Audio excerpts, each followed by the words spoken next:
નમસ્કાર વિદ્યાર્થી મિત્રો.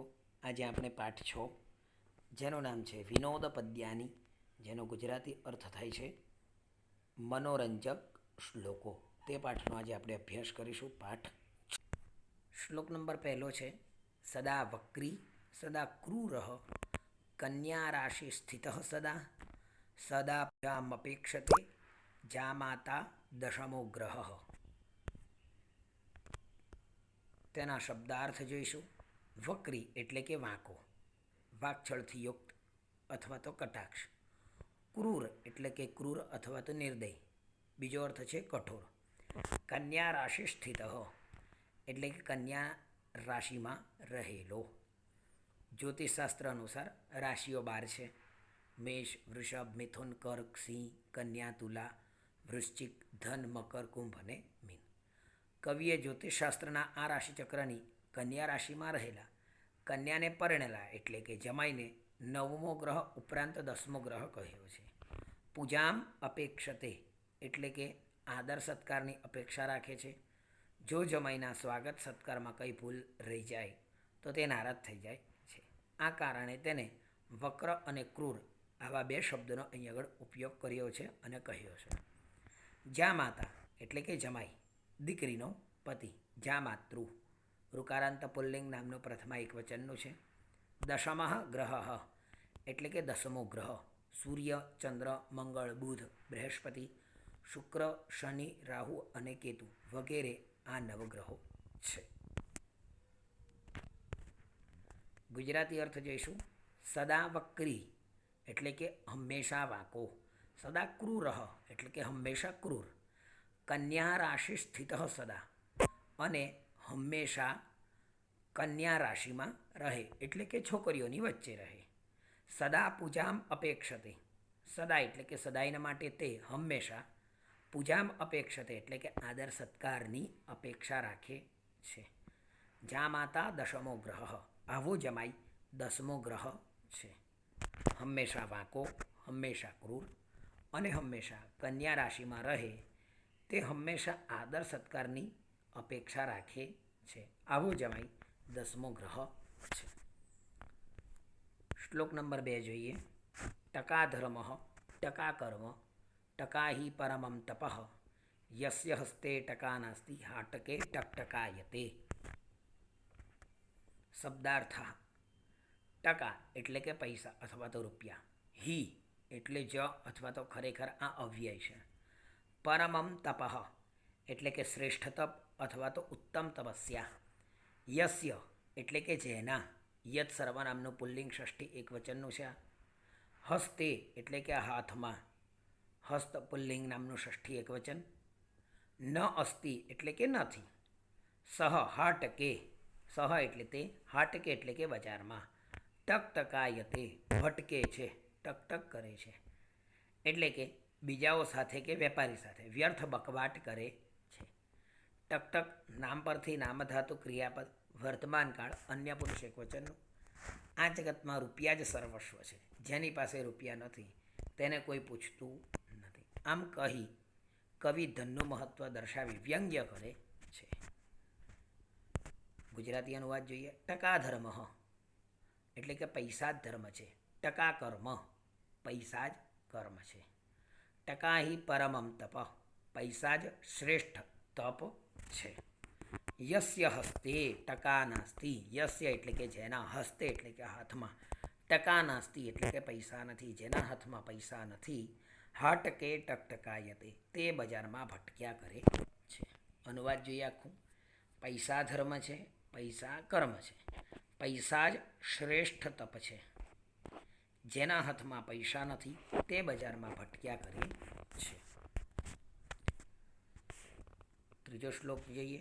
ઘટમ ભિંદ્યાત પટમ છિંદ્યાત કુર્યાદ્રાસભરોહણ યેન કેન પ્રકારેણ પ્રસિદ્ધ પુરુષો ભવેત.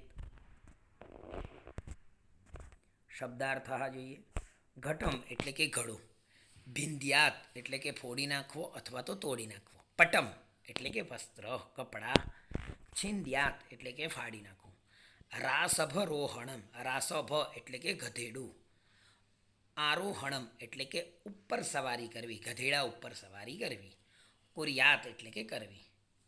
કૃદંત ધાતુનું વિધ્યર્થ પરસ્મૈપદ અન્ય પુરુષ એકવચનનું છે. યેન કેન પ્રકારેણ ગમે તે રીતે અથવા તો કોઈ પણ પ્રકારે પુરુષ એટલે કે માણસ પ્રસિદ્ધ ભવેત પ્રસિદ્ધ થવું અથવા તો પ્રખ્યાત થવું, પ્રસિદ્ધિ મેળવવી. અહીં માણસની પ્રસિદ્ધિ મેળવવાની લાલસા વ્યક્ત થઈ છે. ઘટમ બિંદ્યાત એટલે કે ઘડો ફોડી નાખવો. પટમ છિંદ્યાત એટલે કે વસ્ત્ર ફાડી નાખવું. કુર્યાદ દ્રાસ ભરોહણમ, કુર્યાદ એટલે કે કરવી. શું કરવું? દ્રાસ ભરોહણમ એટલે કે ગધેડા ઉપર સવારી કરવી. યેન કેન પ્રકારેણ કોઈ પણ પ્રકારે પ્રસિદ્ધ પુરુષો ભવેત માણસે પ્રસિદ્ધ થવું જોઈએ. આગળનો શ્લોક જોઈએ. ઉષ્ટ્રાહાણામ વિવાહેશુ ગીતમ ગાયંતી ગર્દભાઃ પરસ્પરમ પ્રશંસંતી અહોરૂપમ અહોધ્વનિ. ગર્દભાઃ એટલે ગધેડાઓ. ગર્દભ અકારાંત પુલ્લિંગ નામનું પ્રથમા બહુવચનનું આ રૂપ છે. ગીતમ ગીત ગાન, ગાયંતી એટલે કે ગાય છે. ગૌ ગાય ધાતુનું વર્તમાનકાળ અન્ય પુરુષ બહુવચનનું છે. ગર્દભાઃ કર્તાનું આ ક્રિયાપદ છે. પરસ્પરમ અરસપરસ એકબીજા સાથે. ઊંટ અને ગધેડા પરસ્પર એ લોકોની વાત છે. પ્રશંસંતી પ્રશંસા કરે છે, વખાણ કરે છે. પ્રશંસ ધાતુનું વર્તમાનકાળ અન્ય પુરુષનું બહુવચન છે. ઉષ્ટ્રાહ અને ગર્દભાહ કર્તાનું આ ક્રિયાપદ છે. અહોરૂપમ વાહ કેવું રૂપ. ગધેડાઓ ઊંટના ઘરે લગ્ન હોય ત્યાં આમ ઊંટોના વખાણ કરે છે. અહોધ્વનિ વાહ કેવો અવાજ, શો તમારો અવાજ. ઊંટો ગધેડાઓના આમ વખાણ કરે છે. કદરૂપા ઊંટો જેવા ઉચ્ચ અધિકારીઓ અને બેસરો અવાજ કરતા ગધેડા જેવા ખુશામતખોરો એકબીજાના વખાણ કરતા રહે છે. આ બાબતનો અહીં સંકેત છે. ગુજરાતી અનુવાદ જોઈએ. ઉષ્ટ્રાહાણામ વિવાહેશુ ખરેખર ઊંટના વિવાહ પ્રસંગમાં ગીતમ ગાયંતી ગીત ગાય છે. ગર્દભાહ કોણ? ગધેડાઓ. ખરેખર ઊંટના વિવાહ પ્રસંગમાં ગધેડાઓ ગીત ગાય છે. પરસ્પરમ પ્રશંસંતી તેઓ પરસ્પરમ એટલે કે એકબીજાના પ્રશંસંતી એટલે કે વખાણ કરે છે. અહોરૂપમ વાહ કેવું સુંદર તમારું રૂપ છે. અહોધ્વનિ વાહ કેવો મધુર તમારો અવાજ છે. આગળનો શ્લોક જોઈએ. કન્યા વરયતે રૂપમ માતા વિત્તમ પિતા શ્રુતમ બાંધવા કુલમિચ્છન્તિ મિષ્ટાન્નમ મિતરે જનાઃ. શબ્દાર્થ જોઈએ. કન્યા એટલે કે પરણનારી કન્યા છોકરી. રૂપમ એટલે કે રૂપને અથવા તો સુંદરતાને. વિત્તમ એટલે કે ધનને પૈસાને. શ્રુતમ જ્ઞાન ભણતરને શિક્ષણને. વરયતે પસંદ કરે છે. અહીં વિવાહ માટે પસંદ કરે છે એવો અર્થ છે. ધાતુનું આત્મનેપદનું વર્તમાનકાળ અન્ય પુરુષ એક વચનનું. કન્યા માતા અને પિતા આ કર્તાનું ક્રિયાપદ છે. બાંધવાહ એટલે કે સગાવાલા સગા સંબંધીઓ ઇષ્ટમિત્રો. કુલમ એટલે કે ઊંચું કુળ સંસ્કારી ખાનદાન. ઇતરે જના બીજા લોકો અન્ય લોકો. મિષ્ટાન્નમ મીઠાઈ. ઈચ્છંતી ઈચ્છે છે. ઈશ ઈચ્છ આ ધાતુનું વર્તમાનકાળ અન્ય પુરુષ બહુવચનનું.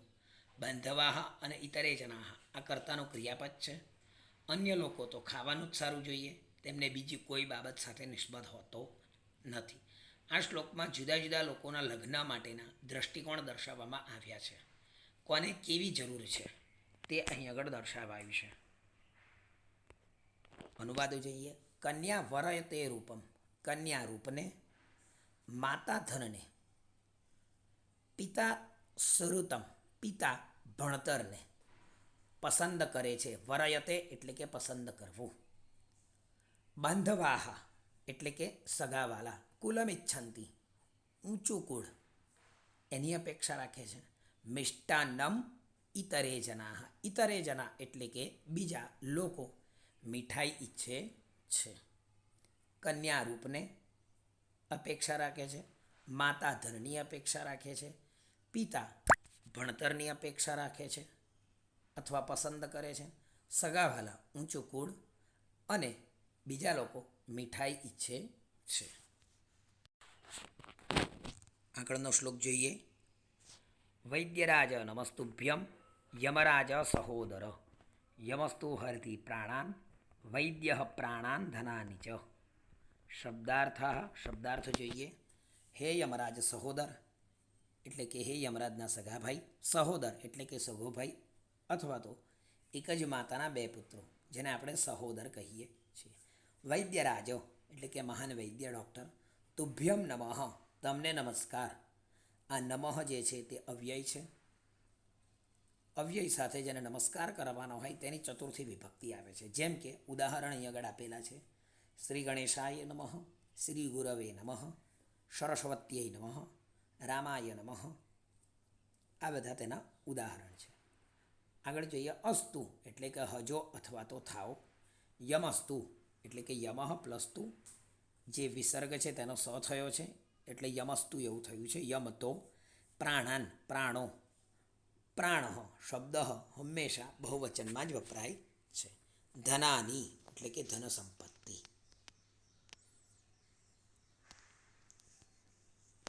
ગુજરાતી અનુવાદ જોઈએ. વૈદ્યરાજ નમસ્તુભ્યમ યમરાજ સહોદર. યમરાજ સહોદર એટલે કે યમરાજના સગાભાઈ. વૈદ્યરાજ એટલે કે મહાન વૈદ્ય ડૉક્ટર. નમસ્તુભ્યમ તમને હું નમસ્કાર કરું છું. યમસ્તુ હરતી પ્રાણન. યમ તો માત્ર પ્રાણને જ હરી લે છે. વૈદ્ય પ્રાણાન ધનાની ચ. જ્યારે ડૉક્ટર એટલે કે વૈદ્ય પ્રાણ અને ધન સંપત્તિ બંને હરી લે છે.